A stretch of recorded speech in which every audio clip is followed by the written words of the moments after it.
Hi, good morning. This is Stephanie Senna, and welcome to the show Thinking Constellationally. On this show, we connect the dots between systems of inequity and between ourselves and our neighbors. Today, we have a really exciting program. We're going to be talking about skate parks. I have taken an interest in skate parks over the years. I love to travel, and when I travel, I like to go on foot and be by myself and get lost. And I get especially excited when I get lost and find a really cool skate park. And I've been doing that a lot lately. I found such a cool one in Eugene, Oregon last summer when I went to visit Oregon to look at a village of tiny homes out there. But the more I travel, the more I seek them out. And I've been drawn to skate parks because I feel like these skate parks are really the heart of any city. They can tell you so much about the heartbeat of the city. I feel like their skate parks are really the safety net. And so this program talks so much about the safety net, and so important because they encourage cross-pollination of people from different cultures and backgrounds and ages who come together in this hub of a city. It draws a lot of artists and it encourages a lot of cultural exchange. So, and they're also tend to be like pretty gritty places, I think. And Philly is known to be a city of grit. So for that reason, I am true Philly, and I feel like a skate park is the best of gritty Philly. So I'm so excited because on this show, I get to be a student for an hour. I feel like my job as professor is to teach constantly. And this show gives me the opportunity to be in the student seat. So I have two incredible teachers with me who are going to explore this topic of skate parks and why they're so necessary in cities. I'm excited to have our guests. We have Jesse Rendell with us today. He is the president of Skate Philly, which is a nonprofit creating community through skate parks. So thank you so much for being here, Jesse. Thanks for having me. And I also have with me Tony Bracali. He's the lead designer for Paynes Park and is currently working as the director of architecture for a major local developer. Thank you so much for being here, Tony. Yes, thanks a lot. So to get started, I'd like to talk to both of you about what brought you to this world. If you could give a little context to our listeners about your role in it and what draws you to it. So I'll start with you, Jesse. Sure, thanks so much, and thanks again for having me. For me, it really all started from growing up as, a kid who got into some of the kind of fringe activities other than organized sports. And one thing kind of led to another, for me at least, through getting into skateboarding. I used to go down the Jersey Shore all the time, and I got into surfing, and then next I'm into snowboarding. And really, as I was in my teens and early 20s, all of these sports and activities were really on the rise in terms of people's level of participation. And interestingly, especially with snowboarding and skateboarding, it was a time period where slowly but surely the mainstream was kind of opening up to the idea that these were positive activities that they should, allow to occur in different spaces. Whereas over time, snowboarding, you couldn't snowboard on mountains because, skiers wouldn't permit it. And skateboarding, there just weren't places to skate, and skating was being banned or prohibited in public plazas, public places more and more often. So you had kind of all of that coming to a head around, in the mid to late 90s, early 2000s. And so how I actually got involved with Skate Philly, though, was my dad was the mayor of Philadelphia for 2 terms. And during that time, members from the organization had approached him about the possibility of him supporting some of their initiatives. And, he had mentioned to them that his son was a skateboarder. They should talk to him. That was me, obviously. And one thing led to another. I started to engage the organization, and I've been part of the organization as a board member really ever since, and have very much enjoyed the process of advocating on behalf of the organization and interacting with the skate community as, we've done what we've done. Really, the organization itself started out of the effort to fight against the ban of skateboarding in Love Park. Most people in Philly know that Love Park is really a very historical spot for skateboarding. It's kind of one of the places where like East Coast urban plaza skateboarding, street skating really kind of originated, and it was a mecca for that. And so when the city was attempting to ban skateboarding there, it was kind of controversial amongst the skate community. Skate Philly was formerly called Franklin Spain Skate Park Fund. That organization was founded to advocate against the ban of skateboarding in Love Park, which obviously was not successful. But through that, the organization pivoted and became about trying to create free public places for people to skateboard as skateboarding continued to grow, and to really kind of maintain Philadelphia's legacy as a real East Coast, hub for skateboarding. So, over the years since that time, that's what we have done.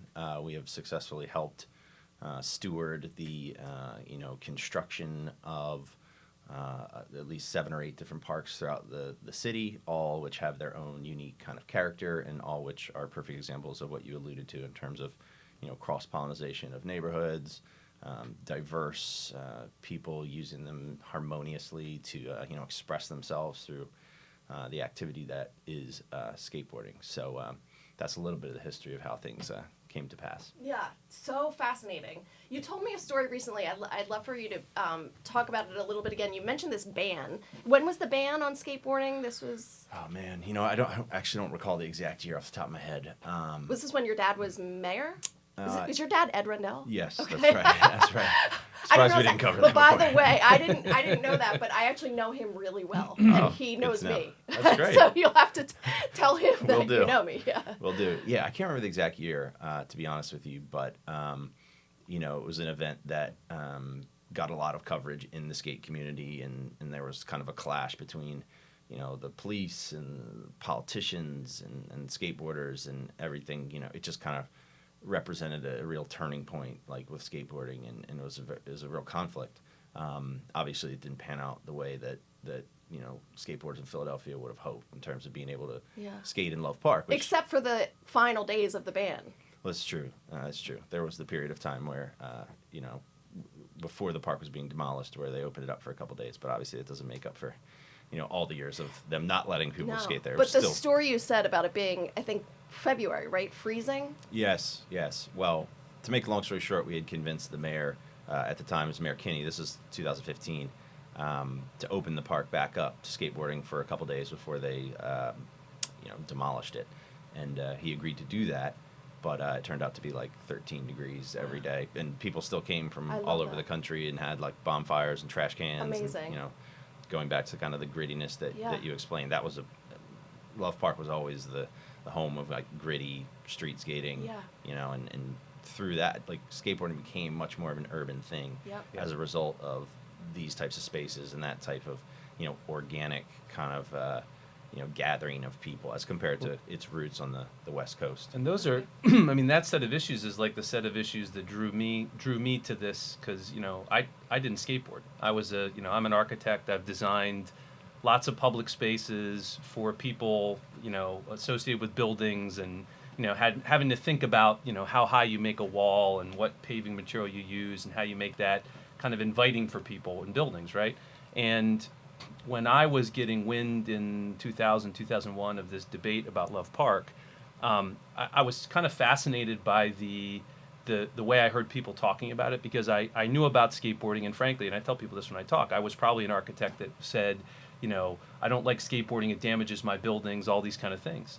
But I stepped back a little bit from that, and I said, we have this space in the center of our city that's generating all this dialogue and interest, like passionately on both sides. Like, rather than just say, I don't like it, I should try and understand it. And so I kind of set off on this path to do that, and like think about and look at the places people are skateboarding, and begin to look at the bigger issues around, how people are using public space. And what's cool about it is it actually connects to this much bigger picture of the resurgence of urban places, the resurgence of cities. The notion that there are people who happen to be skateboarders that you want to actually kind of encourage to be in your city is becoming, and now has become, just kind of accepted. It's not as controversial. But back then we were because Love Park was so visible as a place to skateboard, we were kind of at the nice edge of that spot where people were going, what kind of a city are we going to be? Are we going to encourage this kind of activity? People who skateboard, as Jesse said, are really across all kind of spectra of, experience, age, demographics, like all these things. Is that the city we're going to be, or are we going to be a city that doesn't move forward? And I think we made a good choice. Despite what happened at Love Park, the city kind of knew immediately when this was happening, I think, that they had made a little bit of an error. And that started a lot of the momentum that launched Franklin's Pain, now Skate Philly. And then, of course, what ended up being their biggest project that they've done, which was Payne's Park on the Schuylkill River. So it was kind of an interesting historical moment, not just for skating, but for like urbanism in cities. Like this is what's cool about being in a city. I love that. I love that you came at it not from a skateboarder yourself, but from an architect, and this idea of design, and from an architect's eye of thinking about the built city and whose city it is, who it serves, what is the purpose. We talked a little bit about how this idea that it is so diverse in who a skate park serves. And a skate park doesn't just serve skateboarders, right? It serves also people who are there as, to watch it, spectators who find it interesting. I think it draws a lot of people, potentially people who are tourists or, just because it's a place to come and sit and meet and watch, people in movement and emotion. That's been me. So I don't skateboard, but I enjoy going there and hanging out and sitting and watching. So I think that if you go to a skate park, you will see that there's a variety of people there, and some are just enjoying the practice of it, and some are participating. But regardless of whether you're there to participate or to spectate, there is a low bar to entry in regardless, right? So skateboarding, unlike a lot of other sports, doesn't require a lot of money to participate. It doesn't require a lot of skill or talent. So you can have a skate park where you have people participating who are fairly novice and others who've been doing it for quite some time and have mastered a bunch of tricks, right? That's Absolutely. the general sense of it. Well, you see that across the board in any, park or skate spot that you go to. I think back to one of the points you just made about, spectators.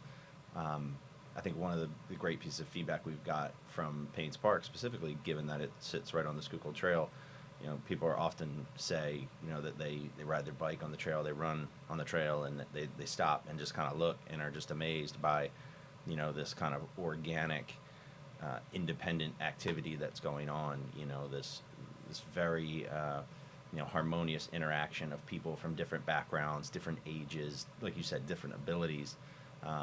And I think it speaks to the fact that skateboarding is a very, individual form of expression, right? You can have a group of skateboarders all looking at the same, ramp or curb or whatever, and they're all gonna, do their own version of a trick or try something that expresses, what they want to do, the kind of skateboarder they want to be. And so it's really an art form in that way, and it provides for that individual form of expression. And I think, when you look at organized sports, you don't necessarily have that, right? If you're playing on a basketball team or you're playing baseball or what have you, sure, these days there's a little bit more individual expression built into some of those sports, but for the most part, you know what you have to do, and it's about, making the plays to kind of win the game, working with your team. Skateboarding is totally different than that. Yeah. In that, you like you said, you just need a board and you need somewhere to skate. Mm-hmm. And really, that's kind of how the organization grew. It grew out of the idea that there aren't, enough places to skate. If skateboarders are not going to be allowed to skate in public plazas, outside of office buildings or in places that just happen to be good skate spots, then there have to be places to skate. And so, our organization has attempted to provide that over time.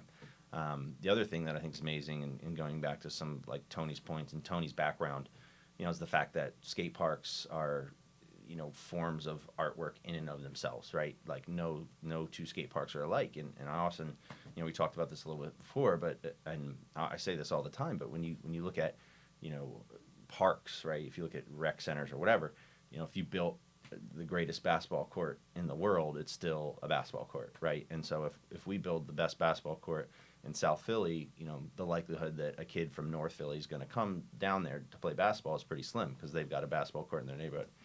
With skate parks, it's quite different. If you look across the landscape of the different skate parks we have in the city, each one of them is a different design. Each one of them has its different components, and each one of them is uniquely, fun to skate in its own regard. And so you do have people coming from one neighborhood of the city to another neighborhood just to skate that park because they like that particular park. Or, they might go to 2 or 3 different parks on one particular day. And that's actually a really awesome thing because as we, continue to create these places for people to skate, we try to create things that appeal to the community and can, maintain Philadelphia's legacy in skateboarding and have people come from even beyond the city to come skate some of these parks. So in that way, it's very unique, component of the city's landscape. That's incredible. And you mentioned the legacy of the skate park in Philadelphia. I didn't realize this until you told me recently that that the Love Park skate park was so renowned throughout the world. And in fact, you mentioned that when the skate park was being taken down, that it was like all of this concrete and rubble, after it was dismantled, and some of it was put in storage. But you mentioned some of it was shipped to other cities throughout the world, right? Yeah, this is true. So, we actually, approached the city about the prospect of salvaging some of the granite from the park, with the idea that we'd be able to utilize that granite for different, initiatives moving forward. They agreed to that, and thanks to the support of a couple of amazing volunteers from a fundraising perspective and from an actual work perspective, we were able to extract a large amount of the granite that made up most of the skatable features and place that in storage. And we have actually used that for different events where we've kind of recreated elements of Love Park. Some of that has been deployed in parks in the area, and we even shared some of it with an organization over in Malmo, Sweden, which has also created a tribute to Love Park over there, which obviously speaks to the significance of Love Park on the kind of international skateboarding scene. Yeah, I mean, I love it because it like speaks to especially for people that Love Park was a really meaningful place to skate. It just speaks to like the continuity and the extended life of the place. And like I said this when we talked before. I mean, I think about it like the warehouse, like the scene in Indiana Jones and the warehouse where all those special relics are stored in this secret place. Is like my image of all that granite is always that it's stacked up in this like well lit beautiful warehouse in the back, and there's like special music playing. It doesn't exactly look like that. I want to think it does. I still want to imagine that. Tony, I'm with you on that. But I did want to say, I mean, there's a few things about that are important. The kind of the granite aspect. I mean, one of the things is that one of the arguments that was made about skating in Love Park was that it was destructive, and that pieces of Love Park were coming apart and being damaged and destroyed. And what happened is a lot of that material being able to be salvaged and reused. Obviously, it was still okay to go. But a lot of the benches in Love Park, a couple of them are in Paynes Park now, and they're solid granite. They were literally able to just be rotated over to the other side and have fresh edges, fresh spots to skate. So, there were a lot of arguments that fueled the why no skating in Love Park at that time. One of them was that issue, and I say to people a lot, I'm like, that material is extraordinarily durable. Yeah. It's so durable, it's still being skated today in other places. So I think that's an important thing. Okay, we're going to take a short break, and we'll pick up on that right when we return. But thank you both, Jesse and Tony, for exploring this topic of skate parks and the need for us to have them in the city. We'll be right back.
Don't wait. Communicate. Make your emergency plan today.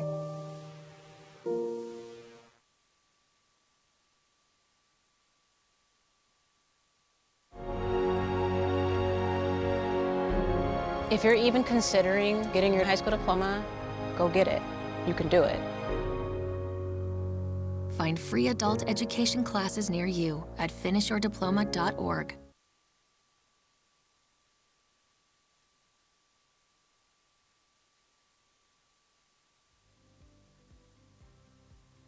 Okay, thanks. And we're back with Thinking Constellationally with our special guests, Jesse Rendell and Tony Burke, two skateboard aficionados. Jesse is president of Skate Philly, a nonprofit that creates community through skate parks. And we have Tony, who's an architect, not actually from the skateboarding world, but coming at it from a design world and a world thinking about the built city and who it's good for. So we're really talking about the benefits of skate park. For me, I come at it from an interest in thinking about people in the city who are disadvantaged. And there are many neighborhoods in Philadelphia where children and youth and adults don't have a very safe place to play. Last week, we had Matt Noko on the show, and he's the founder of an organization called Avenues for Change, which creates after-school opportunities for children. But he highlighted the fact that really in Kensington, where he's based, there are no safe spaces for people to come and to play and to engage. And so youth in Kensington, for example, their schools and their homes become prison to them because leaving their front door of their school or their home, they're walking into a landmine. And it's not just Kensington, it's many different neighborhoods throughout Philadelphia. You have, I even heard and thought about this for the first time this year, Halloween, and that there are so many neighborhoods that during Halloween, children can't go out to trick or treat because it is literally unsafe. So in this climate where we have so many people of Philadelphia who don't feel comfortable being outside and in public, we also have a problem where we have people who are really struggling with being able to get enough exercise. Now here, the skate park, as we've mentioned in the show, is a place where we have this cross-pollination or people from various communities who are coming together. And this is a place we talked about, low barrier. You don't need money to access this sport. You don't need a lot of skill. So youth and adults coming from some of the unsafe neighborhoods in Philadelphia coming to a skate park have this opportunity that is unlike most of the opportunities they usually have to engage in physical activity and self-expression and really have this opportunity to come together with other people throughout the city in this safe place. And when I talk about safety too, one thing I wanted to really discuss is that originally when skateboarding was so controversial, I think the skateboarding detractors, the ones who were for the ban and against the park, saw parks as really a place that encouraged crime.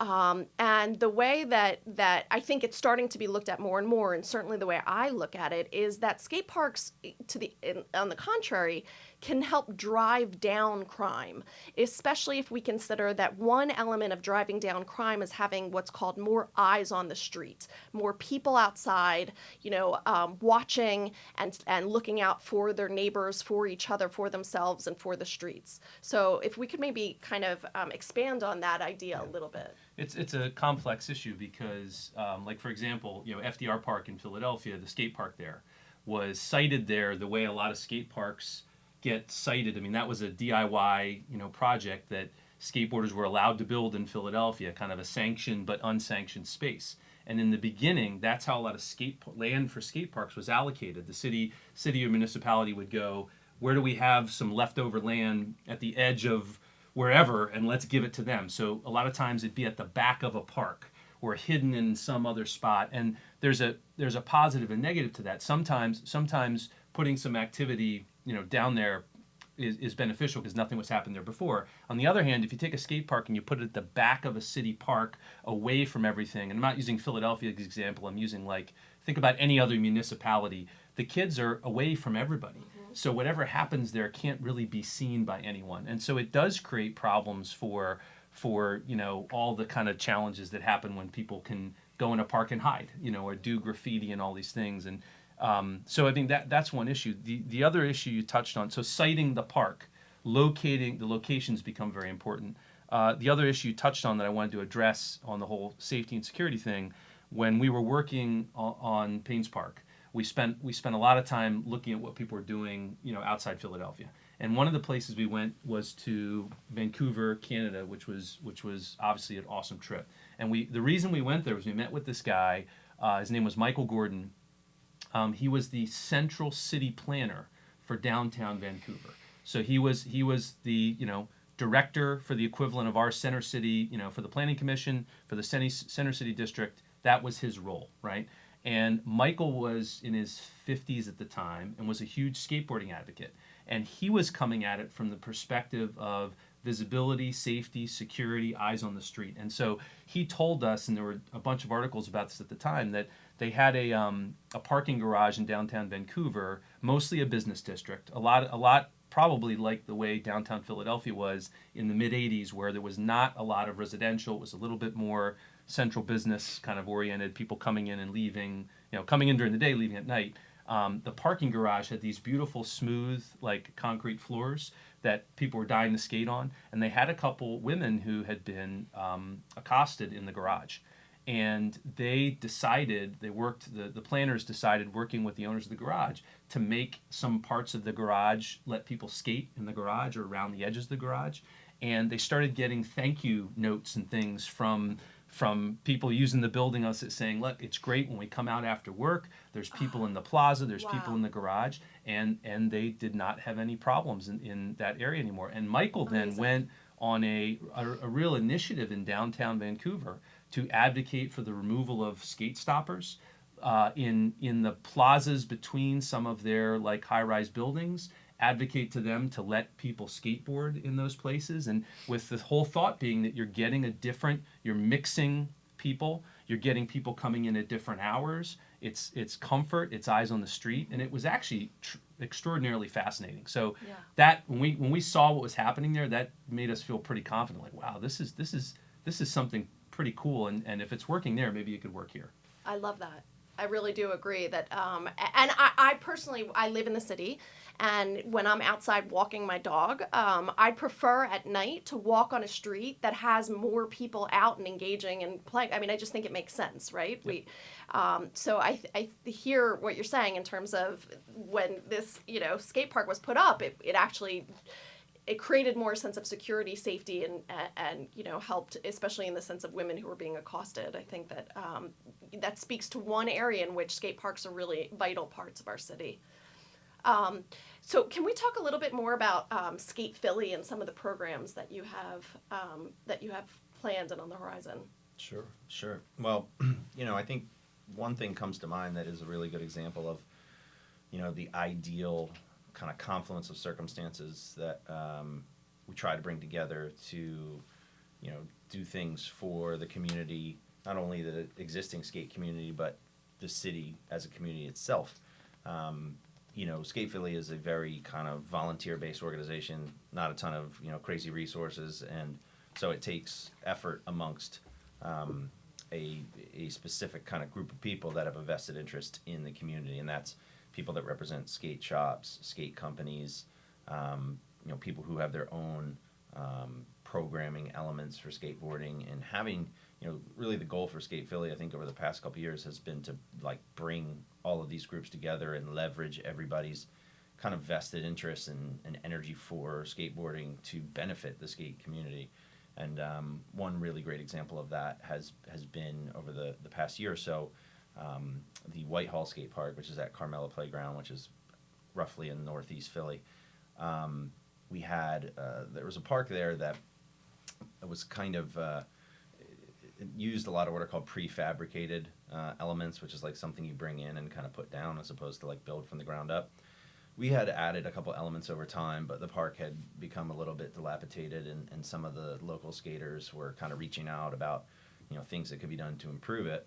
And at the time, our board included a guy who worked for, a skate company, Vans in this case, a guy who owns a couple skate shops, Nocturnal and Kinetic, which are, Delaware and here in Philly, and, a couple other people that represent, some of our partners are an entity called Skate the Foundry, which has, an indoor like member skate space.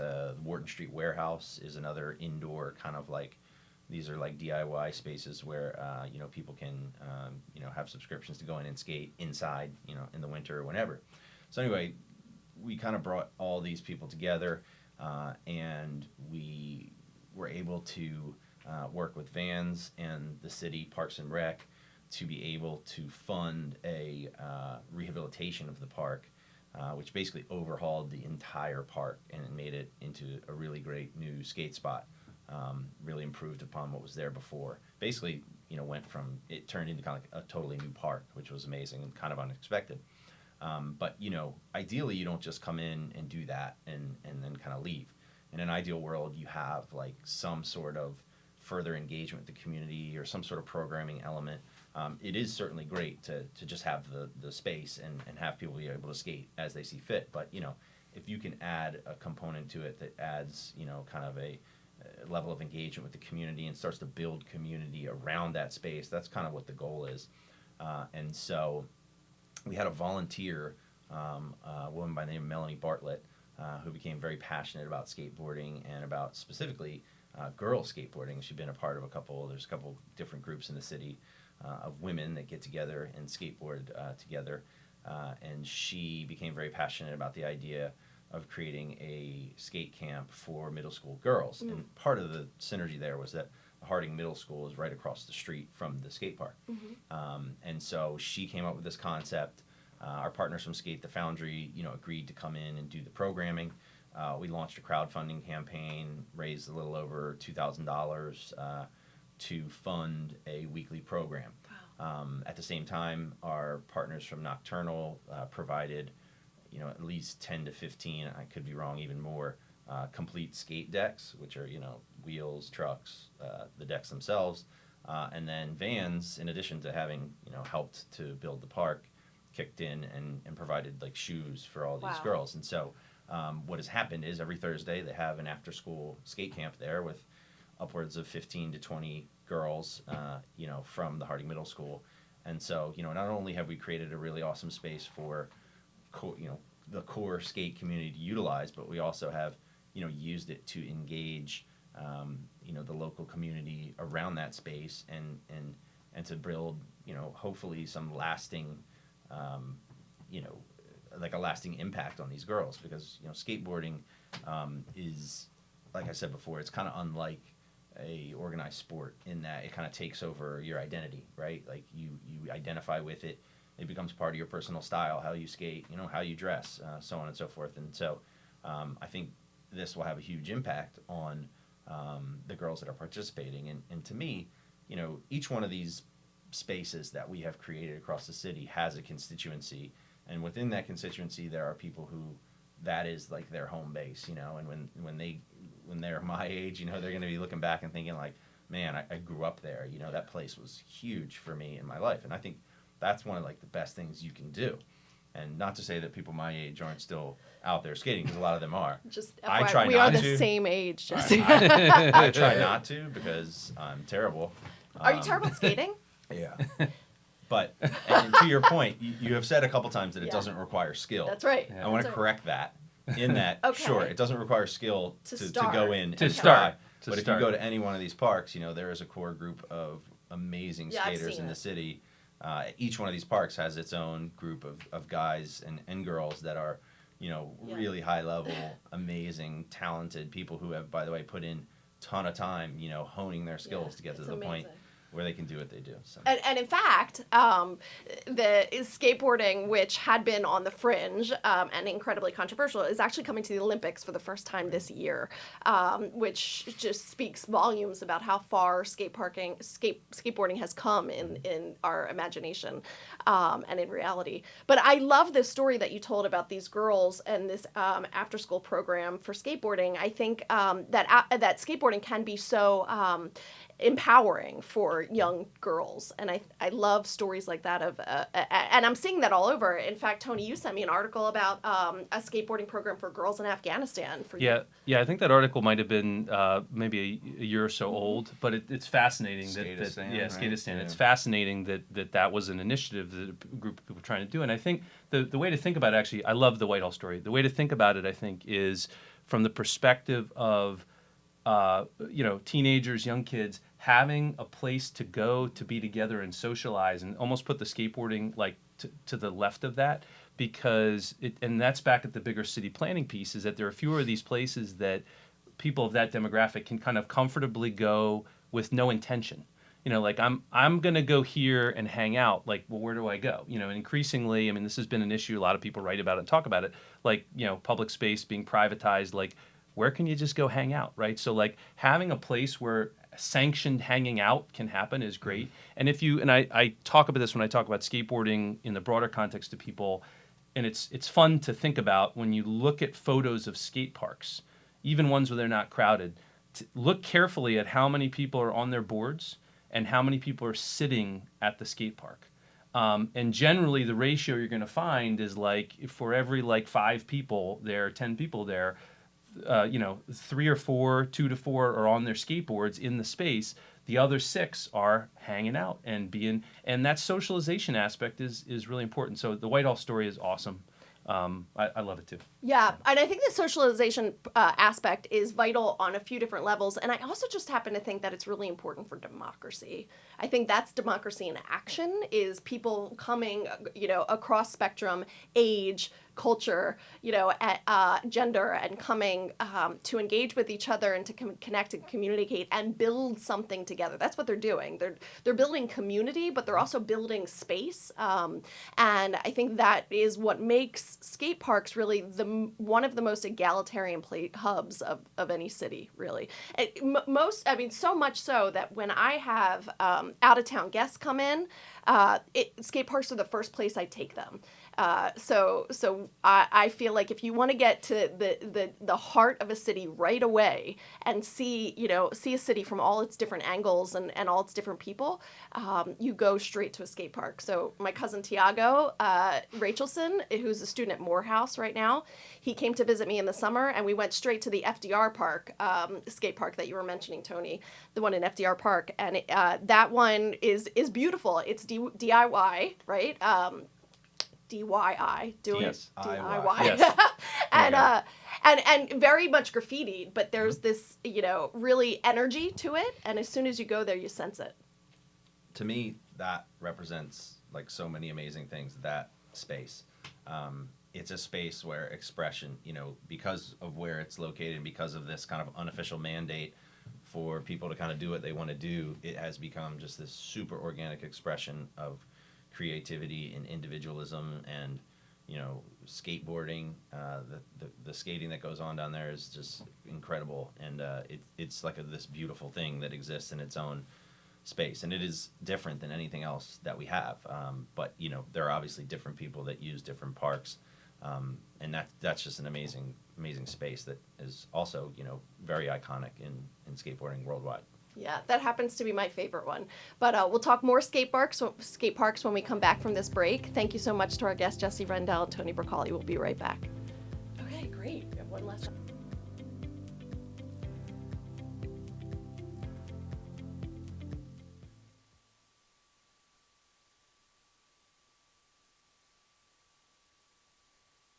$150/90. 180/111. 160/110. I had a stroke. This is what high blood pressure looks like. You might not feel its symptoms, but the results from a stroke are far from invisible or silent. If you've come off your treatment plan, get back on it, or talk with your doctor to create an exercise, diet, and medication plan that works for you. Go to loweryourhbp.org. If I would have followed a treatment plan, I would not be in this situation. Our hearts are made stronger by how we treat others. Put her there. The light you share can impact those around you, but so can the darkness. Later, twerps! Did Pete saying mean things bother you? So when you reach out to another person, Take a moment to consider how they will feel and let your heart be the key to making a difference. Because of you, someone's entire day, year, or even life can change. In every heart, there's hope.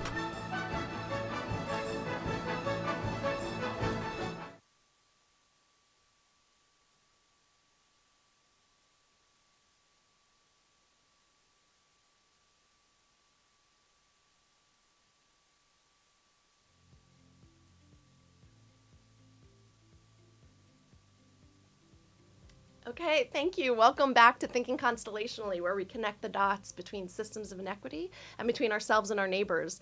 And today we're talking about skate parks and how skate parks connect the dots between neighbors of various communities, drive down crime, increase democracy, increase physical activity, especially in youth who in disadvantaged neighborhoods need it so much. So really, I think that I have always been fascinated by skate parks, visited them all throughout the world, really, because I think they tell us so much about cities, and they're such a place of art and creative endeavor. But now, having listened to our guests, Jesse Rendell and Tony Burke, two skateboarding aficionados, I am just so motivated to get on a board myself. That's hard for me to do. I have to say so I'm missing half a foot. I had half of my foot amputated, and I have a hard time walking. Yeah, but I wonder if there's now I'm thinking about some possible technology or mechanism in which I'd be able to skate. But if not, at least I can go be a spectator. My daughter, who's never skateboarded before, if she knew that there was a program in which she could get free vans, I think she'd be in, because that's her shoe. There are a couple different organizations that provide instruction for young kids. Wow. That are interested in learning to skate. Okay. Skate the Foundry, for example, just got Best of Philly for best place to learn to skate. Amazing. So they have great after school programs. They have programs for days when kids have off of school. So that's something that you should look into, for sure. Yeah, I will. Definitely. I didn't know that, but I will look into it. My son has just recently, maybe for the last 2 months, taken up skateboarding. His father bought him a skateboard, and now it's like an appendage. He's attached to it. It's great for me as a mom because, like I said, we live in the city, and it's hard for me to get him places, especially at night when I don't want to lose my parking spot. So with his skateboard, that's wheels, that's transportation. It's a form of personal public transportation. It's incredible. Yeah. And he's also a kid that, even though we've lived in the city forever, he whines when he has to walk far. And so even last night... Kids these days. I know, right? Do you have kids, Jesse? 2. Okay, so you can identify.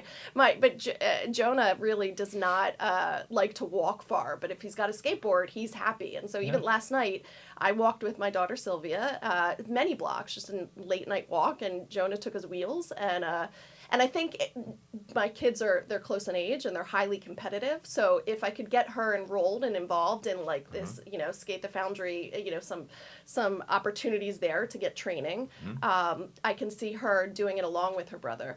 But I think that this show is so important. I love that it gives us the opportunity on this show to highlight stories and experiences that are not as often in the news or in the media, and the story of skate parks, the history of them, and the place they serve in the city as a place to drive down crime, increase cultural engagement, self-expression, activity and exercise. I think all of these things are so important and good reasons for us to advocate for them.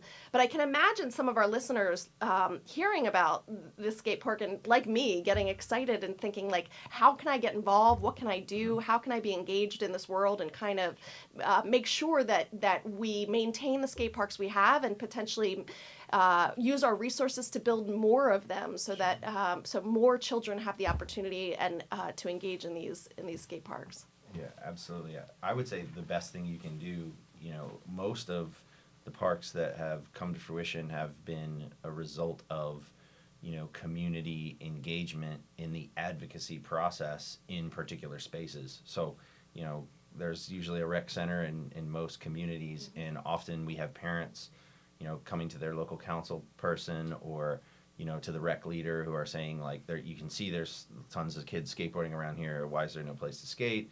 It's that level of community engagement. There's almost always, friends groups for a lot of parks. These are organizations that have a lot of power in terms of, influencing what happens at these parks, especially with the rebuild initiative going on. There's going to be a ton of money going back into these spaces. And, I think I'm happy to have the focus on skate parks, but I think it's almost a little bit, I don't want to say like tired, but, we really should be talking about places to skate spots, right? Mm-hmm. Because, the idea that it's either a skate park or nothing, I think is a little bit out of date. And by that I mean, as the city goes through this process of rebuild and renovates all these parks across the city, in my mind, each one of these areas for recreation should have a place for people to skateboard. And that doesn't mean, it needs to be a 10,000 square foot, $100,000 thing.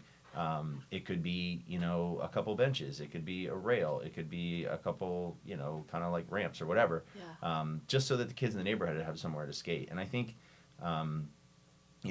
that's where we want to take the focus, right? Because skate parks and skateboarding are almost like, I don't want to say passe, but like, they're so passe, they're now in the Olympics. Right. That's kind of the point. Yeah. But it speaks to, like, now I think we want to try to push the envelope a little in terms of like what our conception of skate spots are, skate parks really are, from a design perspective as well as from a spatial perspective and how they fit in.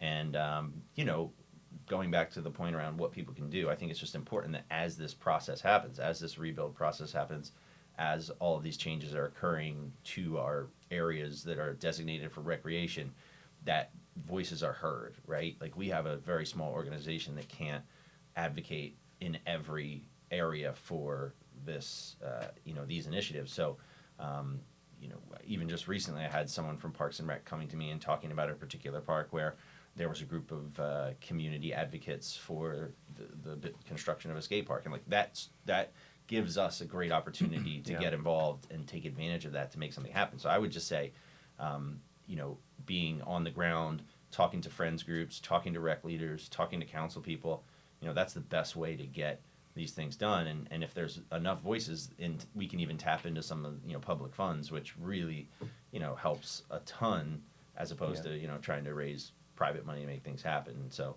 anybody who wants any information on that process or whatever can reach out to us through our website.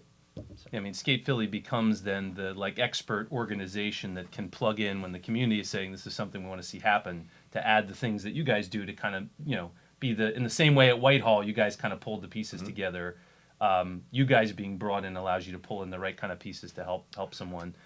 Go ahead. Absolutely. I was just gonna say, like, Skate Philly doesn't own the conversation. Meaning, like, there are other initiatives where people are trying to build parks, and we are in favor of as many people adding new places to skate as possible. We just have a certain level of experience because we've been involved with the process of going from advocacy to actual groundbreak or cutting a ribbon on a park, and so that just gives us a little bit of insight into how the process works, and we've worked with the city on it a number of times. But going back to our earlier conversation, really in my mind the organization does exist to build community through skateboarding, and that happens on a couple different levels. Like I mentioned before with Whitehall, over the past couple years, for me the focus has been there are all of these groups that are really vested in this community, this skateboarding community, that are passionate about it, that are have for-profit businesses. How do we leverage all of that and build that community? Because it's occurring here, in a skate shop, in an indoor skate, facility, in a particular program. And if we leverage everybody that, is vested in that, we can do some great things. And I think that's what we've seen happen. So on the one end, we're trying to further the growth of that and, the connectivity of the skate community itself. But then by creating these places to skate, we're building community with the local community. And the Harding, is a great example. There will be people in these neighborhoods that come out and learn to skate and become part of the skate community. So, there's two levels to it. There's the skate community, there's the community of Philadelphia itself. And like, I think the organization exists to just try to, build on that. To add to what you said too, and I want to make sure we leave time for other conversation as well, but the on the physical kind of piece of this, and you talking about the repositioning, even the word skate park, right? Like, it's helpful, and again, for me, thinking about it physically, like skate park connotes an image to people. It's like you hear a lot, you think about something in your head, a skate park, oh, I have my picture of what a skate park is, right? And a lot of times I think if you show people photos of Payne's Park, and you say, is that a skate park? They're, well, no, I don't, that doesn't look like a skate park to me. I think that part of what's important in the way this is successful is that you think about it at different scales, that it could literally just be, as Jesse said, a bench with a tree and some different kind of paving. So if it's not being skated, somebody could be sitting there, somebody could be laying down. I mean, it takes on other uses and other purposes. But also think about the skate park more as a connector. Skate parks don't need to be square. They don't need to be, any kind of special dimension. They can be, extended through the landscape. They can connect multiple points. It's almost like you think about the skate park like public infrastructure. How do you take it and break it apart to link things? And it can 100% be done. That's a version of what we did at Payne's Park. And that concept actually starts to play really well when people see it and go, oh yeah, I get it. It does not need to be the big, concrete chunk. It can take on all these other, physical kind of manifestations, and actually it can be beautiful too. Right, and that just goes back to the idea that, skateboarding is a form of art, and the design of places to skate is important to people. It's who an skate artistic there. expression as well. And in the past, we've had initiatives around the idea of like skatable sculptures and creating a skatable city that you could skate from skate spot to skate spot. And these are all just really fun, awesome ideas. Hopefully over time some of them will come to fruition. Yeah, I think it just speaks to the way that there's just so much diversity in skateboarding. The design of places to skate is very artistic. Are there any tours that you know of in this city? Tours of skate? No, skateboarding is not, although it's come a long way, in terms of being more mainstream. I don't know that anyone's organizing any skate park tours. It's interesting now. Like, other than me and my out of town guests. You're the first official tour. Okay, I'm gonna trademark that. I have a friend, John Lyons, who started Run 215 in the city, and we know John. Yeah, John's great. I love him. guy. John Lyons. But he has hosted some runs where the stops are murals throughout the city, which I think is really cool. But I can envision something like that where the stops at the skate parks. Yeah.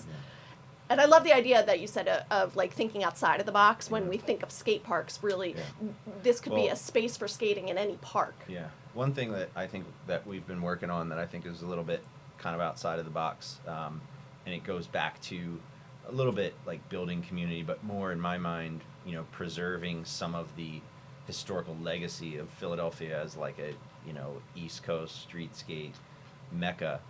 Is the idea of actually taking the granite that we salvaged and using it to build a tribute park. In my mind, I literally want to like rebuild Love Park somewhere. Obviously, that's a little hard to do for a variety of reasons, and most notably, getting however many 1,000 square feet we would need to do something like that, and the money has proven to be a bit of a challenge. But it's something that we're still working on, and we've considered using the granite a little bit more in the different parks or creating smaller parks, and that's something that I think we really have an opportunity to do something great with, because we can create something that pays homage to how iconic that spot was. It's really a shame for it just to go away completely. We do have the granite, and I think if we can leverage the passion for that, what it represents across the globe right now, and try to get people to support it, whether that's people in the skate industry or people here in the city, what have you. I think that would be really an amazing project for us to be able to complete. So I kind of have. Let's do that. I want to, and if anyone's listening that's passionate about that,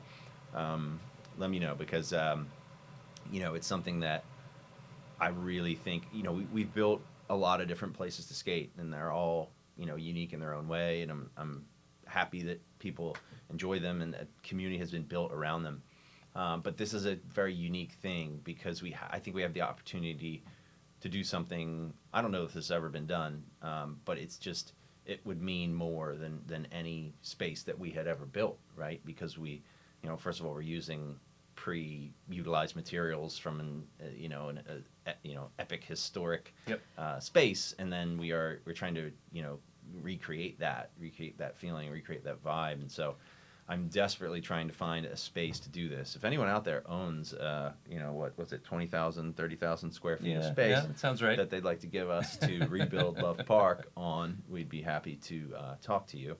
But it's it's kind of like my mission to make it happen, and I hope that it does. It's taken a while so far, but I'm still optimistic that we'll be able to get it done in time. So. I'm really optimistic also, and I think that right now we're putting that out in the universe, and it's going to happen.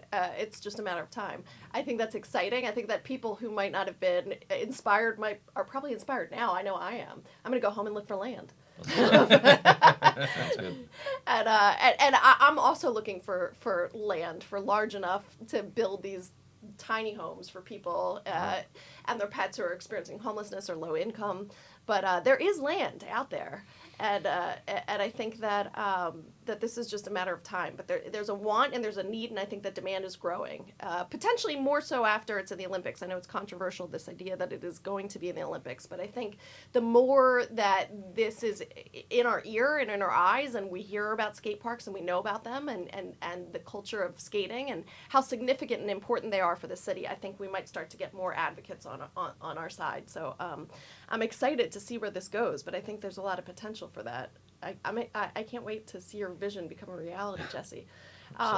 And Tony, you're another huge advocate for this, and especially I think incredible coming from the world of architecture. But you have a conference coming up, right, where you're going to be speaking. Yeah, about I'm this? going to be at a conference speaking about how skateboarding grows cities, the National League of Cities conference in San Antonio in a couple weeks, and so more data, more information. Actually, I think some stuff hopefully that folks who are within city government around the country will find valuable, that really shows that skateboarding is a great thing it's a great thing for you to have in your city.